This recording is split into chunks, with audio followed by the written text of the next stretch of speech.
तो एक राजा थे अमर शक्ति और उनके 3 बेटे थे, बहुशक्ति, उग्र शक्ति और अनंत शक्ति। पर राजा की परेशानी ये थी कि मतलब तीनों ही राजकुमार सच कहें तो बिल्कुल मूर्ख थे, सीखने समझने में जीरो। जी। और जाहिर है राजा को ये फिक्र सता रही थी कि भाई ऐसे बेटे राजपाट कैसे संभालेंगे। बिल्कुल। तो इसी मुश्किल का हल ढूंढने के लिए, जैसा स्रोत बताता है, वो पहुंचे उस समय के एक महान विद्वान विष्णु शर्मा के पास और उनसे कहा कि भाई मेरे बेटों को कुछ सिखाइए, कुछ ज्ञान दीजिए। और विष्णु शर्मा का जवाब तो मतलब कमाल का था। उन्होंने कहा, महाराज चिंता मत कीजिए, 6 महीने दीजिए मुझे, हाँ। मैं इन्हें बिल्कुल कुशल और बुद्धिमान बना दूंगा।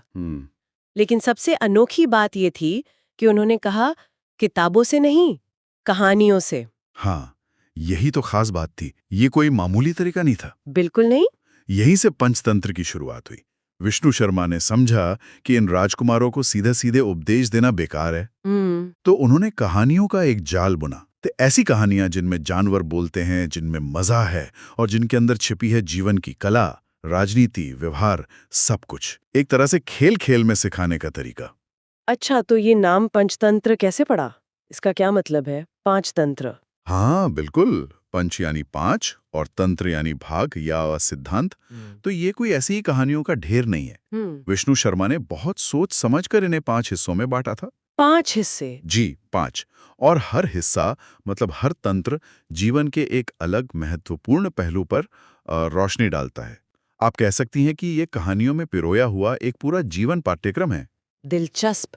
तो ये 5 भाग कौन-कौन से हैं और उनसे क्या सीखने को मिलता है? हाँ, तो देखिए, पहला तंत्र है मित्र भेद। मित्र भेद यानी दोस्तों में भेद। बिल्कुल, दोस्तों के बीच फूट कैसे पड़ती है, गलतफहमियां कैसे होती हैं, विश्वासघात क्या होता है, ये सब। इसमें कहानियां दिखाती हैं कि कैसे अच्छी भली दोस्ती भी टूट सकती है। ओ, तो ये सावधान करता है एक तरह से। हाँ, कि कैसे रिश्तों को संभालना है और कैसे बाहरी लोगों की बातों में नहीं आना। फिर दूसरा तंत्र है मित्र लाभ। ये बिल्कुल उल्टा है। अच्छा, लाभ यानी दोस्ती के फायदे। जी, सच्ची दोस्ती के क्या फायदे हैं, एकता में कितनी ताकत है, मिलकर मुश्किलों का सामना कैसे किया जा सकता है, ये सब। इसमें वफादारी और सही दोस्त चुनने का महत्व बताया गया है। ये तो बहुत जरूरी है। तीसरा कौन सा है? तीसरा है काकोलुकियम। काकोलुकियम, ये कैसा नाम है? ये कौओं काक और उल्लों उलूक की कहानियों पर आधारित हैं। जी। ये हिस्सा थोड़ा कह सकते हैं ज्यादा रणनीतिक है। रणनीति मतलब युद्ध, शांति, राजनीति, कूटनीति, दुश्मन को कैसे पहचानें, कब हमला करें, कब दोस्ती का हाथ बढ़ाएं। अरे वाह! क्या स्रोत में कोई उदाहरण है इसका? मतलब पशु पात्रों से कूटनीति कैसे? हाँ हाँ बिल्कुल, एक बहुत मशहूर कहानी है, कैसे कौओं ने उल्लुओं के किले का राज जानने के लिए अपने एक साथी को घायल होने का नाटक करके दुश्मन के खेमे में भेजा। अच्छा। वो उल्लुओं का भरोसा जीत लेता है, सारे भेद जान लेता है और फिर कौओं को बता देता है। हाँ, तो ये सिखाता है कि सीधी लड़ाई हमेशा काम नहीं आती। कभी-कभी चालाकी, धैर्य और सही रणनीति ज्यादा जरूरी होती है। देखिए, कितने गहरे राजनीतिक सिद्धांत जानवरों की कहानी से समझा दिए। कमाल है, ये तो बिल्कुल चाणक्य जैसा लग रहा है, पर कहानियों में। चौथा तंत्र क्या है? चौथा है लब्ध प्रणाशम। लब्ध प्रणाशम। हाँ, इसका क्या मतलब हुआ? इसका मतलब है जो मिला वो नष्ट हो गया, यानी हाथ आई चीज का खो जाना। ओह, ये उन स्थितियों के बारे में है जहां इंसान अपनी ही किसी गलती, जैसे बेवकूफी, घमंड या लापरवाही से जो कुछ उसने हासिल किया है उसे गवा देता है। मतलब सफलता को संभालना भी एक कला है। बिल्कुल, ये हमें सावधान करता है कि सिर्फ पाना काफी नहीं, उसे बनाए रखने के लिए भी समझदारी चाहिए। और आखिरी पांचवा? पांचवा है अपरीक्षित कारकम। अपरीक्षित कारकम। हाँ, यानी बिना परखे या बिना सोचे समझे काम करना। ये बताता है कि जल्दबाजी में या अधूरी जानकारी के साथ कोई फैसला लेने के क्या खतरे हो सकते हैं। हाँ, ये तो अक्सर होता है। जोश में कुछ कर बैठते हैं, बाद में पछताते हैं। सही कहा। तो ये तंत्र सिखाता है कि कोई भी बड़ा कदम उठाने से पहले ठीक से सोच विचार करना, जांच पड़ताल करना कितना जरूरी है। तो अगर इन पांचों को एक साथ देखें, मित्र भेद, मित्र लाभ, काकोलुकियम, लब्ध प्रणाशम, अपरीक्षित कारकम, जैसा स्रोत भी कह रहा है, ये तो वाकई जिंदगी जीने की एक पूरी गाइडबुक जैसी लगती है। है ही। दोस्ती से लेकर दुश्मनी तक सफलता पाने से लेकर उसे बचाने तक और सोच समझकर कदम उठाने तक, हर चीज के लिए व्यावहारिक सलाह। और वो भी कहानियों के जरिए। बिल्कुल। और ये सिर्फ राजकुमारों के लिए नहीं था, ये तो हर इंसान के लिए हर जमाने में उतना ही काम का है। सही कहा। अच्छा, अब जरा इन कहानियों के किरदारों पर आते हैं। स्रोत कहता है कि ज्यादातर पात्र जानवर हैं, शेर, लोमड़ी, बंदर, कछुआ, कौवा। ये थोड़ा अजीब नहीं है? इंसानों को सिखाने के लिए जानवरों की कहानियां? अजीब लग सकता है, पर ये विष्णु शर्मा की चतुराई थी, उनकी प्रतिभा थी। अच्छा, कैसे? देखिए, इसके कई फायदे थे। एक तो कहानियां मजेदार हो गईं, बच्चों को भी अच्छी लगने लगीं। हाँ, ये तो है। दूसरा, जानवरों के जरिए इंसानी स्वभाव की बातें कहना आसान हो गया, जैसे लोमड़ी की चालाकी, गधे की बेवकूफी, शेर का घमंड। हाँ।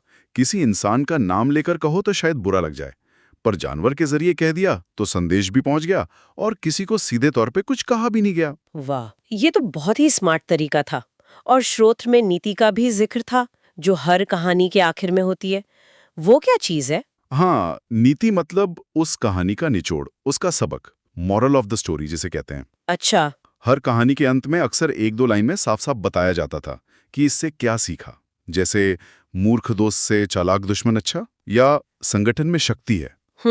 ये नीति वाक्य कहानी के सार को पक्का कर देते थे।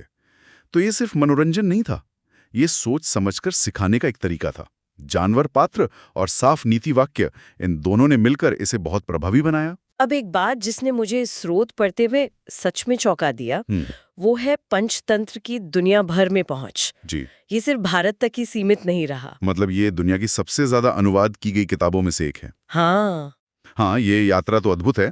सोचिए, मूल संस्कृत में लिखा गया शायद ईसा पूर्व 3री सदी के आसपास। इतना पुराना? जी। फिर जैसा स्रोत में है, 6ठी सदी ईस्वी में इसका अनुवाद हुआ पहलवी में, जो उस वक्त की फारसी भाषा थी। ये पहला बड़ा कदम था भारत से बाहर निकलने का। और उसके बाद? पहलवी से हुआ अरबी में, और अरबी संस्करण, जिसका नाम पड़ा कलीला व दिमना, ये कहानी के 2 सियार पात्रों के नाम पर था। वो इस्लामी दुनिया में ज्ञान और साहित्य का एक बहुत महत्वपूर्ण हिस्सा बन गया। कलीला व दिमना? मैंने सुना है ये नाम। हाँ, बहुत मशहूर हुआ। और फिर अरबी से इसका अनुवाद हुआ सीरियाई, ग्रीक, लैटिन, हिब्रू, स्पेनिश, कई भाषाओं में। अरे बाप रे। और इन्हीं भाषाओं के जरिए ये पूरे यूरोप में फैल गया। जर्मन, इटालियन, फ्रेंच, अंग्रेजी, लगभग हर बड़ी यूरोपीय भाषा में पंचतंत्र की कहानियां पहुंच गईं। ये तो अविश्वसनीय है। मतलब भारत की कहानियों ने पूरी दुनिया का चक्कर लगा लिया। ऐसा क्या था इन कहानियों में जो हर जगह के लोगों को पसंद आया? शायद इनकी सादगी और इनके विषय, दोस्ती, दुश्मनी, चालाकी, बेवकूफ़ी, लालच, सहयोग, ये सब भावनाएं और स्थितियां तो हर समाज में हर समय में होती हैं, है ना? हाँ, ये तो है।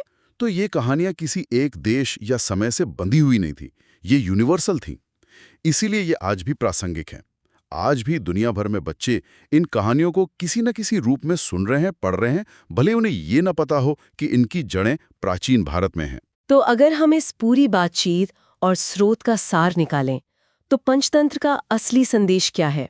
वो एक निचोड़ क्या है जो विष्णु शर्मा सिखाना चाहते थे?